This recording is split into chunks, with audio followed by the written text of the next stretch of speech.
Vous écoutez le deuxième épisode de l'affaire Maurice Boiteux. La première audition a été longue et dense. La deuxième audition enchaîne très vite, après une pause de 20 minutes. Cela fait maintenant presque 4h30 que la garde à vue a commencé. Maintenez-vous vos précédentes déclarations ? Oui. Y a-t-il d'autres documents qui vous lient à votre tante à part la reconnaissance de dette et le testament ? Oui, je sais qu'elle a fait une assurance vie, mais je sais pas du tout comment ça marche. En 2010, vos remboursements de prêts et vos salaires sont toujours du même montant. Et pourtant, vous avez dépensé 125 000 euros. Alors d'où y provenait cet argent ? Waouh! Je suis étonné par les chiffres, là. Vraiment, je trouve que ça fait beaucoup. Il ne peut pas ignorer quoi que ce soit. Adjudant Nathalie, section de recherche. Mais devant nous, il fait la personne qui est très légère devant tous ces problèmes et que ce n'est absolument rien. Pour mémoire, en 2011, vous avez souscrit 12 prêts. Dans quel but ? C'était pour rembourser d'autres prêts. Pourquoi des prêts pour rembourser des prêts ? Ça me permettait de faire de plus petites échéances. Vous savez pour combien il y en a ? Non, mais vous allez me le dire. Il y en a pour plus de 98 000 euros. Est-ce que vous allez enfin reconnaître que vous avez de réels soucis financiers ? Et qu'ils sont graves ? Tant que je suis pas découvert à la banque, c'est que j'arrive à gérer. Non ? Maurice Boiteux, son code d'honneur, c'est ne pas être à découvert. Il faut voir où il vit. Il connaît les gens qui tiennent les banques. Et ce serait un déshonneur. Pour ne pas être à découvert, il faut savoir compter, avoir tous les chiffres dans la tête, emprunter au bon moment, vous avez deux banques, vous empruntez à une banque pour rembourser l'autre banque, et vice-versa. Et si vous faites très attention, vous y arrivez pendant des années, c'est ce qu'il a fait pendant plus de 10 ans. Monsieur Boiteux, fin juin 2012, quel était l'état de vos comptes bancaires ? 10 000 euros à peu près. Avec une telle trésorerie, votre train de vie, vous pensez que vous pouvez tenir combien de temps ? Sans aide, je dirais 2 mois. En 2012, Maurice Boiteux est acculé. Les banques ne lui prêtent plus, il a épuisé tous les prêts à la consommation qu'il pouvait souscrire. Il n'a trouvé qu'une solution pour ne pas couler. Se tourner vers ses amis notables en expliquant qu'il a besoin d'argent pour ses filles. Il va aller voir les uns après les autres ses amis, il va leur demander 1 000 euros, 2 000 euros, 3 000 euros, jusqu'à 5 000 euros. Et il dira ni à l'un ni à l'autre qu'il a demandé de l'argent à ses amis. Et ainsi, il va pouvoir continuer à vivre jusqu'au printemps où on va l'interpeller. Vous avez dit à votre ami Gino qu'il vous manquait 2 000 euros par mois. Mais c'est pas 2 000 qui vous manquait, c'est 8 000 euros. Donc le différentiel est de 6 000 euros.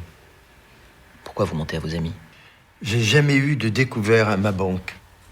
Vous m'emmerdez avec mon différentiel. J'ai tenu bon jusque-là.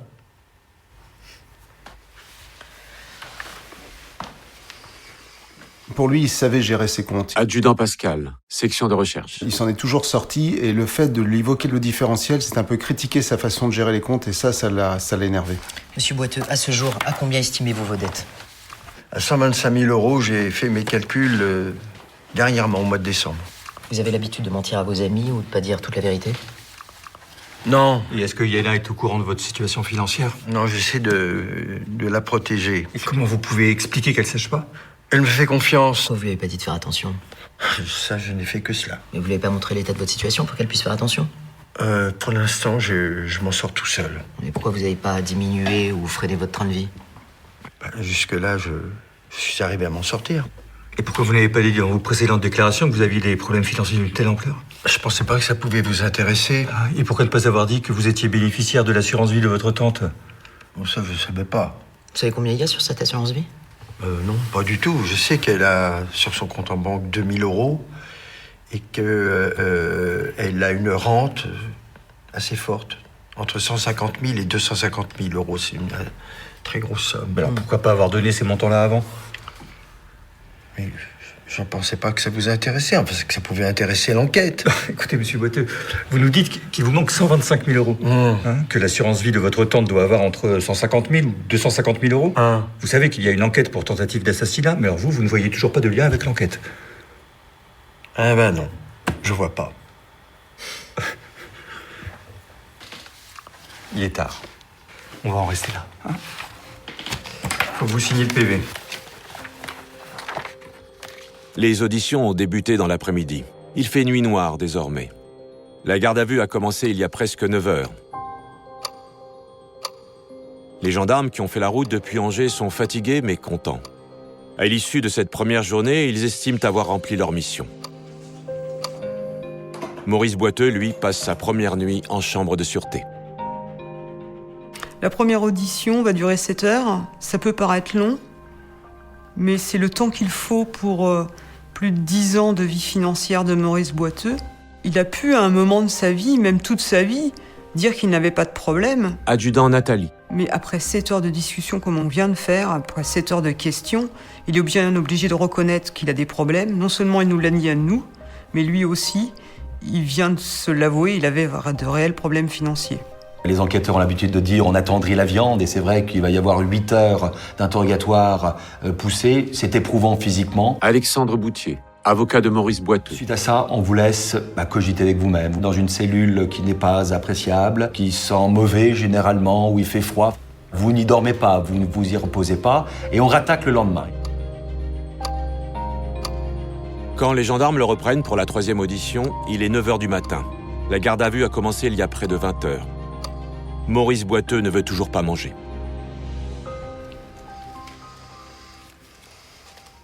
Vous n'êtes pas d'ici. Vous n'êtes pas des Bauges. Et J'espère que vous avez un meilleur hôtel que moi.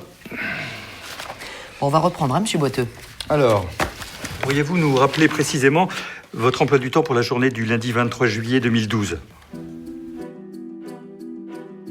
Son emploi du temps est carré. Maurice Boiteux a fait du vélo toute l'après-midi du 23 juillet jusqu'au soir. Et il détaille son parcours. Parti de chez lui vers 15h30, il s'est arrêté tout d'abord chez le peintre tapissier de Mirecourt pour une histoire de moquette. Puis il a continué son chemin jusqu'à Contrexéville, plus précisément jusqu'à l'Open de tennis, pour récupérer une clé. Ensuite, il a poursuivi jusqu'à Dombreau. C'est alors qu'il a été doublé par un ancien employé, Pablo, dont la femme venait d'accoucher. Sur sa lancée, il s'est rendu jusqu'à Martigny et retour. Au total, près de 80 km de petites routes à travers champs et forêts.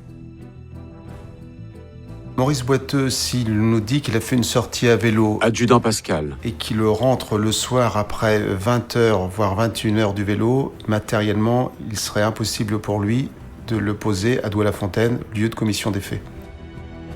En effet, les copains de Maurice Boiteux sont formels. Ils faisaient bien une partie de tennis en leur compagnie à Mirecourt le 24 juillet au matin de 8h à 10h. Il a même perdu, ce qui est plutôt exceptionnel. Pour faire l'aller-retour Mirecourt-Douai-la-Fontaine, 12 à 14 heures sont nécessaires. Si c'est lui l'agresseur, il ne peut donc mentir que sur son après-midi de la veille, celle du 23 juillet, quand il faisait du vélo. Bon. Quelles sont vos habitudes concernant le vélo ? Alors, je fais des petits et des grands parcours. Les grands parcours, je le fais plutôt l'été, quand ma femme, Yana, n'est pas là. Et en 2012, j'ai fait un seul grand parcours, c'était le 23 juillet. J'ai dû faire 70 à 80 km. Et bon, après l'affaire, j'ai plus fait de sortie. Maurice Boiteux, il parle de vélo, mais moi, plus jeune, c'est un sport que j'ai pratiqué, le cyclisme. Adjudant Pascal. Et donc, lorsque Maurice Boiteux dit qu'il fait du vélo très occasionnellement et qu'il est capable de faire, pour première sortie, 70 ou 80 km, j'ai vraiment du mal à le croire. Monsieur Boiteux, pensez-vous qu'on s'improvise cycliste du jour au lendemain ? Non, bien sûr que non. Moi, je suis cycliste depuis 20 ans. D'ailleurs, on a rencontré Gino, votre ami de 20 ans qui fait du vélo 2 fois par semaine. Mais il vous a jamais vu sur un vélo. Et puis, il savait même pas que vous en faisiez. Mais moi non plus, je savais pas qu'il faisait du vélo, Gino. Je l'ai jamais vu sur un vélo, Gino. On a également rencontré son ami René, qui habite Mirecourt, qui lui fait du vélo tous les jours. Et ces gens-là, qui connaissent Maurice, et ils n'ont jamais vu faire du vélo. Et pourtant, lorsque quelqu'un qui a fait du vélo rencontre quelqu'un qui a fait du vélo, il raconte des histoires de vélo, quoi. Bon, allez, on reprend. Quelle distance avez-vous parcouru exactement ce jour-là et en combien de temps ? En termes de kilomètres, je ne peux pas vous dire parce que mon compteur est cassé, mais j'ai roulé de 16h à 20h45 et donc j'ai dû faire 5 heures. Je me suis arrêté de temps en temps, monsieur. Et quelle est la difficulté du parcours? Il y a une petite côte de rien du tout à Renoncourt et après ça monte légèrement. Puis ensuite on arrive à Vittel. Là c'est assez plat. Comme on ne connaît pas la région de Mirecourt et ses alentours, afin d'établir le parcours précisément de Maurice Boiteux, j'ai utilisé un petit logiciel sur informatique qui m'a permis de relier les communes les unes après les autres, mais aussi de dresser le profil de son parcours. Et en fait, on voit que finalement, Maurice Boiteux, il va plus vite dans les côtes que dans les descentes. Donc, ça ne tenait pas la route, son itinéraire vélo. Et puis les difficultés, c'est quand on arrive à Imont. Parce qu'à Imont, alors là, ça monte. Hein. Ok. On va s'arrêter là, monsieur Boiteux. La garde à vue a commencé depuis bientôt 24 heures. Les gendarmes doivent demander sa prolongation au juge d'instruction comme l'exige la procédure. C'est l'heure de déjeuner, mais Maurice Boiteux refuse toujours de s'alimenter. Quand les enquêteurs débutent la 4e audition, ils ont à nouveau 24 heures devant eux pour faire craquer Maurice Boiteux. Bon, on continue. Et après l'Open, que faites-vous? Je continue ma route et je rencontre le Pablo. Ouais, alors on va voir si vous mentez, là. Vous avez vu Pablo ce jour-là, hein? Ah oui, c'est forcément ce jour-là, j'étais à vélo. On lui dit bon, on va voir si vous avez menti ou pas. C'est pour lui dire qu'on sait la vérité et qu'il ne faut pas qu'il nous mente sur un détail comme ça, parce que là, c'est un détail. C'est un genre de petit test et on essaie d'être gentil avec lui sans le brusquer. Pablo a été placé en garde à vue et dès le début, il a reconnu ne pas avoir rencontré Maurice Boiteux. Il est dit avoir fait ce témoignage à la demande de son ancien patron, qui était quelqu'un de sympathique pour lui. Lors de votre déposition du 18 août, vous avez déclaré qu'en quittant l'Open, vous avez été doublé par Pablo qui allait à la maternité. Vous me confirmez? Oui. Monsieur Boiteux, comme vous l'avez dit, ce 23 juillet 2012, la femme de Pablo était bien à la maternité, ça c'est vrai. Mais nous savons de manière formelle que Pablo, à cette heure-ci, était chez lui, précisément de 16h39 à 19h46. Alors, dans ces conditions, comment pouviez-vous le voir au même moment au volant de sa voiture? J'ai menti. J'ai pas vu Pablo. Et je voulais qu'on me croie. Voilà. D'ailleurs, vous, est-ce que vous allez me croire? Quand est-ce que vous lui avez demandé ça? 2 ou 3 jours après ma sortie en vélo, je suis allé chez lui. Il était seul. Je lui ai dit que j'étais venu faire du vélo près de chez lui, qu'il fallait qu'il dise qu'il m'avait vu. Je lui ai dit que c'était suite à l'agression de ma tante, que je lui demandais ça après avoir été entendu à la gendarmerie de Neufchâteau. Je lui ai rien donné. Pas d'argent, pas de cadeau. Rien. En soi, un faux alibi, en tout cas, on peut se tromper. Alexandre Boutier. Ça n'implique pas grand-chose. Bon, c'est toujours pour l'accusation un bon point. Faire autant de petits mensonges, c'est cacher quelque chose. Autrement, ça n'a aucun intérêt. On le sait, il le sait, il va falloir qu'il soit mûr. Et on va continuer donc à disséquer tous ces petits mensonges. Selon vos déclarations, vos pneus étaient en mauvais état. Gondolés, trop secs, trop vieux, il fallait les changer dès le lendemain. Franchement, vous pensez être crédible avec votre sortie à vélo? Je vous dis que je suis allé à Contrexéville en vélo ce jour-là.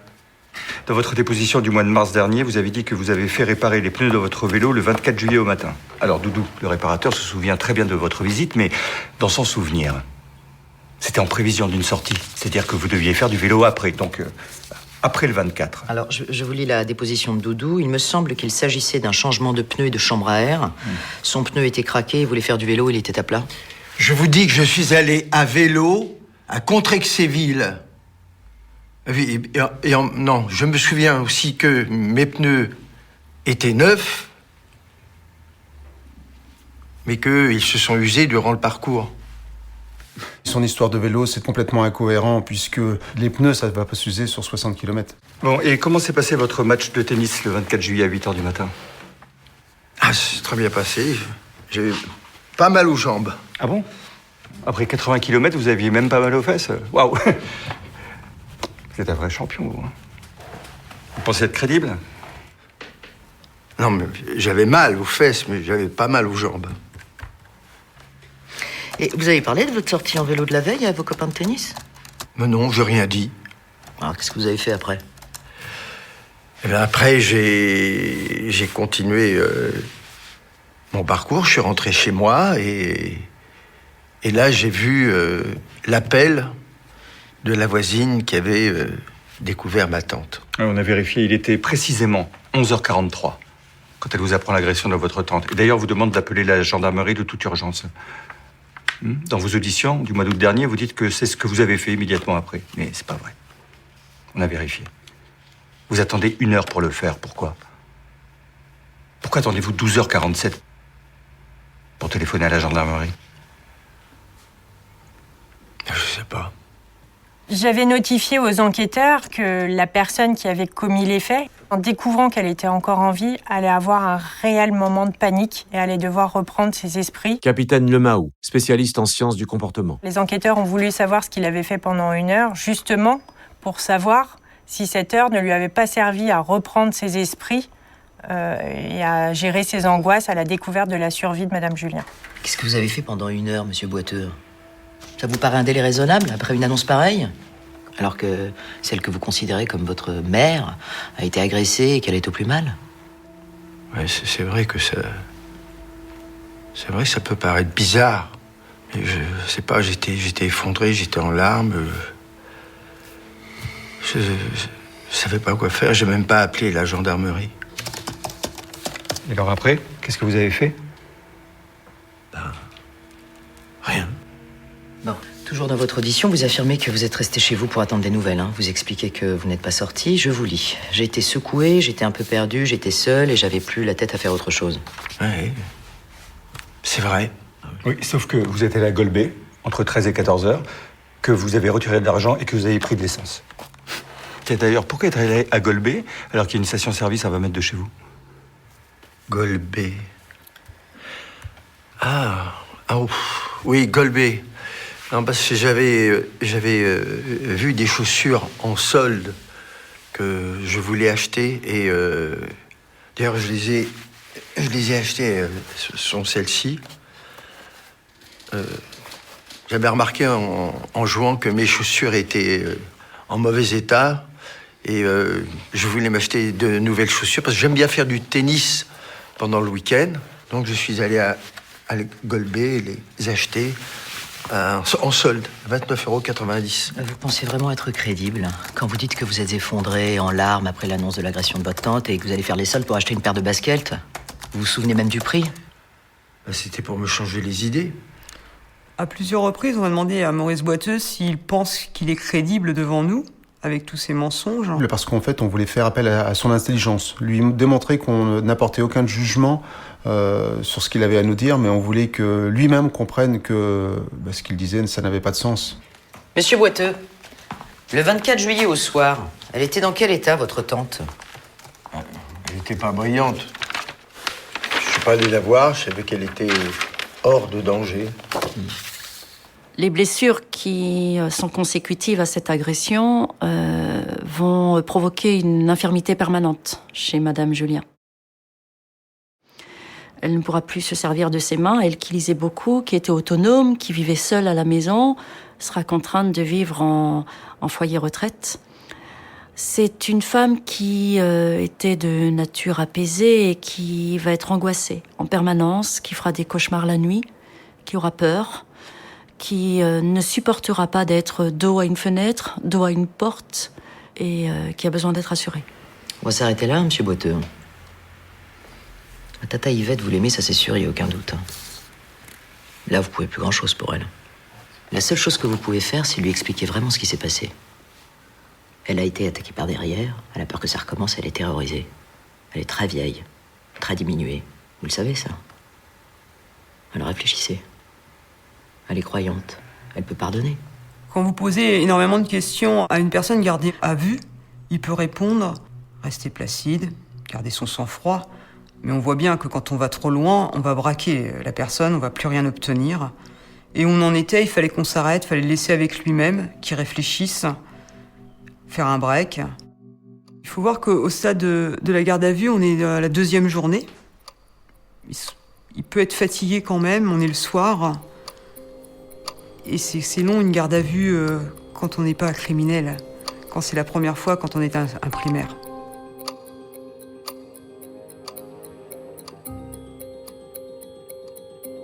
Garde à vue est un podcast coproduit par Initial Studio et WhatsApp Film à partir de la série documentaire 48 heures, produite par WhatsApp Film et France Télévisions et réalisée par Mathieu Belghiti et Frédéric Lantieri. Production exécutive du podcast, Initial Studio. Production éditoriale, Sarah Koskiewicz et Mandy Lebourg. Montage, Camille Legras.